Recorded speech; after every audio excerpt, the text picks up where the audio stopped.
Hello everyone, welcome back to crypto all Telugu. ఈ రోజు ఈ వీడియోలో ఇంటర్లింక్ నెట్వర్క్ లో మన దగ్గర ఉన్న ఐటీఎల్జీ కాయిన్స్ వెరిఫైడ్ ఐటీఎల్జీగా ఎలా కన్వర్ట్ అవుతాయి అనే పాయింట్స్ గురించి స్టెప్ బై స్టెప్ చూద్దాం. మిస్ అవ్వకుండా చూడండి, బికాజ్ ఈ ఫ్యాక్టర్స్ మీద బేస్ అయ్యి మీకు వెరిఫైడ్ ఐటీఎల్జీ కాయిన్స్ అనేవి వస్తాయి. ముందుగా మనం మైనింగ్ చేస్తున్న ఐటీఎల్జీ కాయిన్స్ మొత్తం వెరిఫైడ్ ఐటీఎల్జీగా కన్వర్ట్ అవ్వవు. మనకి ఈ ఐటీఎల్జీ అనేవి డిఫరెంట్ ఫ్యాక్టర్స్ మీద బేస్ అయ్యి వెరిఫైడ్ ఐటీఎల్జీగా కన్వర్ట్ అవుతాయి. ఈ ఫ్యాక్టర్స్ ఏంటి? ఈ వెరిఫైడ్ ఐటీఎల్జీ వన్స్ వచ్చాక మనకి వచ్చిన వెరిఫైడ్ ఐటీఎల్జీ కాయిన్స్ బర్నింగ్ అవుతుందా లేదా, అండ్ ఈ వెరిఫైడ్ ఐటీఎల్జీ రావాలి అంటే ఏం చేయాలి అనేది బ్రీఫ్ గా ఈ వీడియోలో చూద్దాం. వెరిఫైడ్ ఐటీఎల్జీ అనేవి హ్యూమన్ క్రెడిట్ స్కోర్ బేస్ చేసుకొని కన్వర్ట్ అవుతుంది. సో ఈ హ్యూమన్ క్రెడిట్ స్కోర్ ఎలా వస్తుంది అంటే, ఫస్ట్ పాయింట్, మీరు 6 మైనింగ్ సైకిల్స్ చేస్తున్నారా ఆర్ 5 మైనింగ్ సైకిల్స్ చేస్తున్నారా ఆర్ జస్ట్ డే లో ఒక మైనింగ్ సైకిలే చేస్తున్నారా అనే ఫ్యాక్టర్ మీద బేస్ అయ్యి మీకు ఒక హ్యూమన్ క్రెడిట్ స్కోర్ జనరేట్ అవుతుంది. సో ఎంత ఎక్కువ యాక్టివ్ ఉంటే అంత ఎక్కువ హ్యూమన్ క్రెడిట్ స్కోర్ వస్తుంది. సో ఎక్కువగా మైనింగ్ సైకిల్స్ మిస్ అవ్వకుండా చేసుకోండి.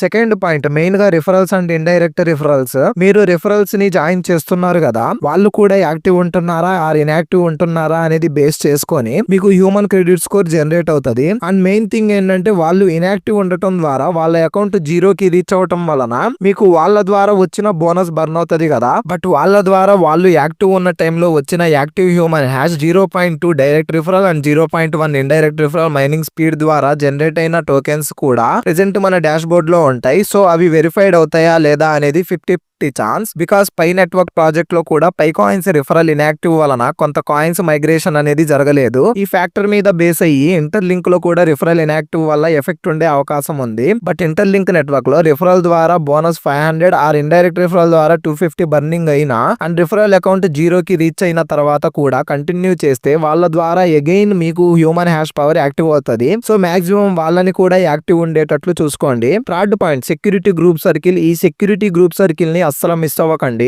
ఇది one of the main source for extra ITLG and verified ITLG కోసం. బికాస్ సెక్యూరిటీ గ్రూప్ లో యాక్టివ్ ఉంటూ అండ్ మన గ్రూప్ మెంబర్స్ యాక్టివ్ ఉండటం ద్వారా మనకి హ్యూమన్ క్రెడిట్ స్కోర్ అనేది ఇంక్రీజ్ అవుతుంది. సో మస్ట్ అండ్ షుడ్ గా సెక్యూరిటీ గ్రూప్ సర్కిల్ లో జాయిన్ అయ్యి కాయిన్స్ మైన్ చేసుకోండి. దీని గురించి బ్రీఫ్ వీడియోస్ మన ఛానల్లో ఉంటాయి. సో ఎవరైతే మిస్ అయ్యారో వన్స్ చూడండి, మీకు గ్రూప్ ఎలా క్రియేట్ చేయాలి, ఎలా జాయిన్ అవ్వాలి అండ్ ఈ సెక్యూరిటీ గ్రూప్ సర్కిల్ గురించి డీటెయిల్డ్ గా అర్థమవుతుంది. ఫోర్త్ పాయింట్, గేమ్స్ ద్వారా కూడా కాయిన్స్ ఎర్న్ చేయవచ్చు. ఇది కూడా హ్యూమన్ క్రెడిట్ స్కోర్ ఇంక్రీజ్ చేస్తుంది. సో ఇక్కడ చెప్పుకున్న 4 పాయింట్స్ లో రిఫరల్స్ చేయకపోయినా అండ్ గేమ్స్ ఆడకపోయినా సరే మస్ట్ అండ్ షుడ్ గా 6 మైనింగ్ సైకిల్స్ చేస్తూ అండ్ సెక్యూరిటీ గ్రూప్ సర్కిల్ గా 5 మెంబర్స్ జాయిన్ అవ్వండి. ఇవి main source ITLG verified ITLG గా కన్వర్ట్ అవ్వటానికి. సో మీకు వన్స్ వెరిఫైడ్ ఐటీఎల్జీ అనేది వచ్చిన తర్వాత ఈ వెరిఫైడ్ ఐటీఎల్జీ అనేవి బర్నింగ్ అవ్వవు. సో ఒక రోజుకి ఎవరు ఎన్ని మైనింగ్ సైకిల్స్ చేస్తున్నారో కామెంట్ చేయండి. అండ్ మీకు ఏమన్నా డౌట్స్ ఉంటే మన ఛానల్ డిస్క్రిప్షన్ లో టెలిగ్రామ్ ఛానల్ ఉంటది, జాయిన్ అవ్వండి.